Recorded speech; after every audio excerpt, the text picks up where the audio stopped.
channel, and today we're going to be reading Whatever After Abby in Wonderland. Chapter 1, just the four of us. The good news, there's no school today, even though it's a weekday.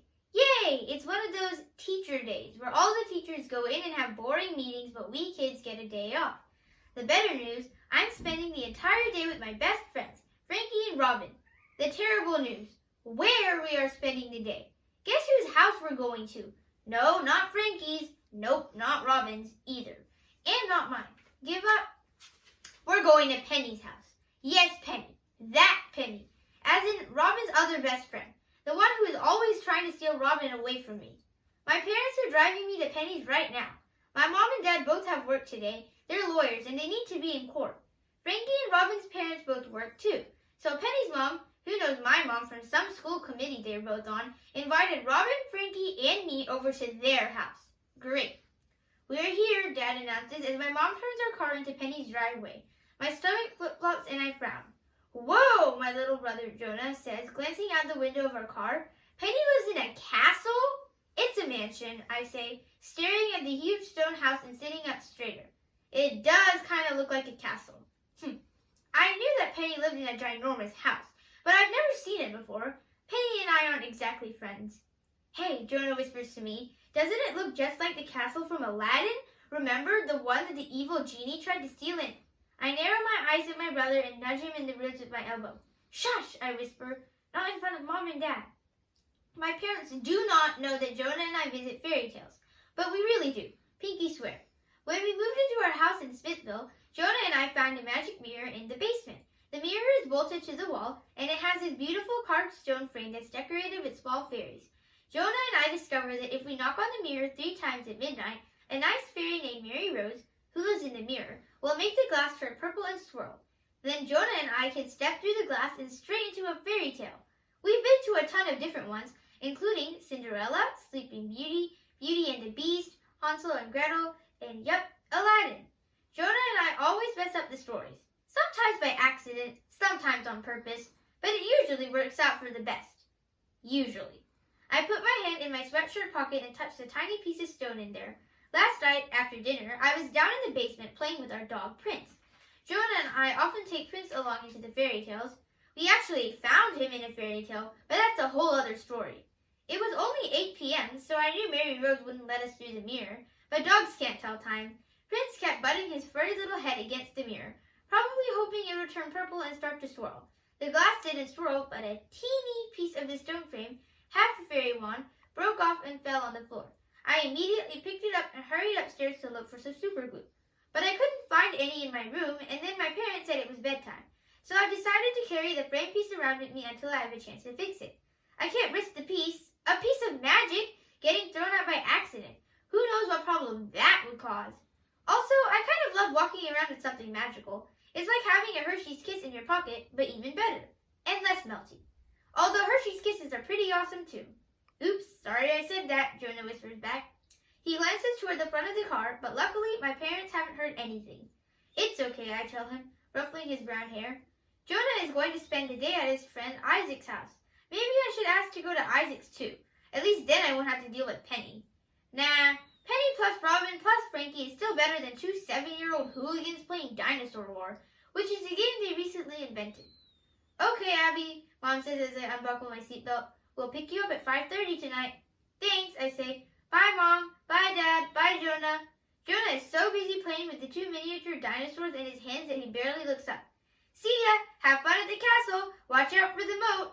There's no moat, Jonah, I say. And this definitely will not be fun. I get out of the car and walk to the front door, which is shiny black. There's a huge brass knocker with a lion's head on it, but I can't reach it. I ring the doorbell and hear 3 melodic chimes from inside. A woman with short dark hair answers the door. She looks too young to be Penny's mom. She gives me a tight smile. Hello, you must be... I'm sorry, what was your name again? Abby, I say. Ah, yes, Abby. You're the last one. Come on in. I'm Sheila, Penny's nanny. Oh, I didn't know Penny had a nanny. Is Abby finally here? I hear Penny snarl. She's standing on the other side of the foyer with her hands on her hips. I'm not that late.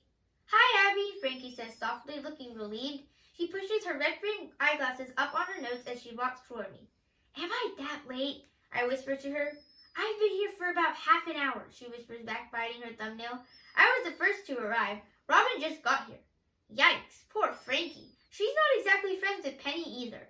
Isn't Penny's house amazing? Robin asks, crawling around. It is kind of amazing. The floor is marble. There's a sweeping staircase, and a golden chandelier wider than the four of us combined dangles above my head. But mostly I'm distracted by Robin and Penny's outfits. They're both wearing jeans and orange long-sleeve shirts. Penny's blonde hair is in a super high ponytail, held in place by a purple elastic. Robin's curly reddish hair is in a super high ponytail, also held in place by a purple elastic. They are clearly matching on purpose because there's no way that they happen to both be wearing that. Penny loves to match with Robin. It's super annoying. Penny also loves to tell Robin, and everyone, what to do. It's extra super annoying. I glance at Frankie, who's wearing a cute red t-shirt with black leggings. Her straight dark hair is loose and falling in front of her face, like she's hiding behind it. Frankie can be a little shy. I'm sure she was not thrilled to be alone with Penny earlier. My curly brown hair is also loose, and I'm wearing my blue hoodie and jeans. Frankie and I clearly did not get the orange shirt and ponytail memo. But at least Frankie, Robin, and I all have on our frog necklaces. There's these beaded necklaces with the initials of our first names. Frankie, Robin, Abby. Penny doesn't have one. Guess what? I hear Penny saying. My mom said I could invite a friend to my next horseback riding lesson, and Robin is so excited that she gets to come. She's never been on a horse. Can you believe that? A lot of people haven't been horseback riding, I say, although I have. Only in fairy tales, though, so I can't exactly give that as an example. Well, girls, Sheila the nanny says, I'm going to start cooking. I have a special feast planned for you for lunch. Spaghetti with tomato sauce and garlic bread. Yum, Robin and I say at the same time. Penny frowns and links her arm through Robin's. Penny does not like when Robin and I match. Don't get too excited, Penny snaps. Sheila is not the world's best cook. I look over to see if Sheila heard this, but thankfully she's on her way to the kitchen.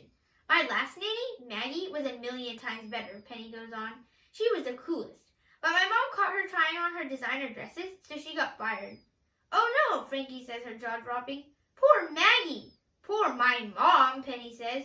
I wouldn't want someone trying on my clothes. Would you? She shudders. Anyway, Sheila isn't that bad. She lets me watch TV until whatever time I want.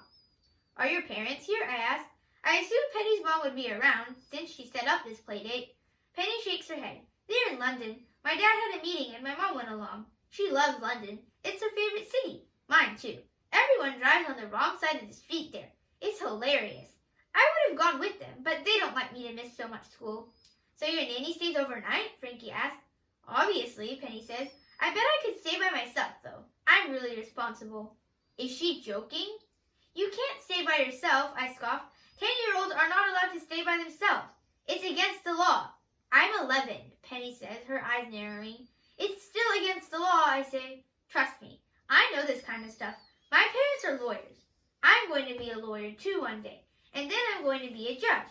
But first I'm going to be a lawyer because that's the rule. I love rules, and one of them is definitely that 11-year-olds are not allowed to stay alone. How old do you have to be to stay alone? Robin asks. 16, I think. Or maybe it's 14. I'm not 100% sure. I'm not going to tell him that, though. I just know it's not 11, obviously. I'm so jealous of you, Penny, Robin says, playing with one of her curls. You don't have any parents here to get on your case. Or annoying big sisters. You basically have your whole house to yourself. You can do whatever you want. My sister never lets me watch what I want to on TV, and I have to go to sleep by 9. You're so lucky. Totally, Penny says, looking at me smugly. Then she claps her hands. Okay, girls, now that Abby is finally here, we're going outside to play Crazy Eights. Then we'll have lunch. Then I want to show you some of my horseback riding videos. You have to see the time I won first place. And second. And first again. Then I want to show you my portfolio.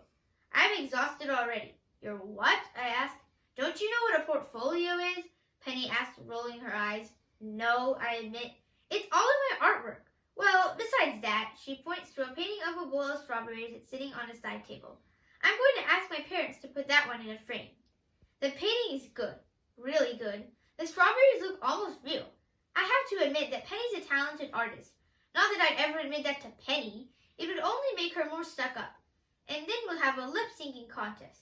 Penny continues. I picked out the music ahead of time. Come on, let's go. We're already behind because of Abby. Penny doesn't wait for us to answer. She just grabs Robin's hand and yanks her toward the back door. She's so annoying, I muttered to Frankie. I don't want to watch her horse videos. Why would I want to watch her horse videos? And she already picked out the music. What if we don't like the music? What if we don't know the music? How are we supposed to lip sync if we don't know the music? I can't fake it. You could just say watermelon, Frankie tells me. Huh? I ask. If you don't know the words to a song, just say watermelon again and again, Frankie explains and pushes up her glasses. I laugh and link my arm through hers. Where did you learn that? I read it somewhere. Frankie reads a lot of books. For our school readathon a few months ago, she read 20 books in 1 month. She practically reads a book a day. I read a lot too, but not that much. I have other stuff to do, like homework and dance class and watching TV and fairy tale hopping. But I definitely read more than Penny. She only read 1 book for the readathon. Hurry up, guys, Penny yells as she steps onto the patio. You're so slow. I grumble something not so nice under my breath. What did you say? Penny asks, glaring at me. I give her a big fake smile. Watermelon, I tell her. Thanks for watching. Make sure to like and subscribe. Bye.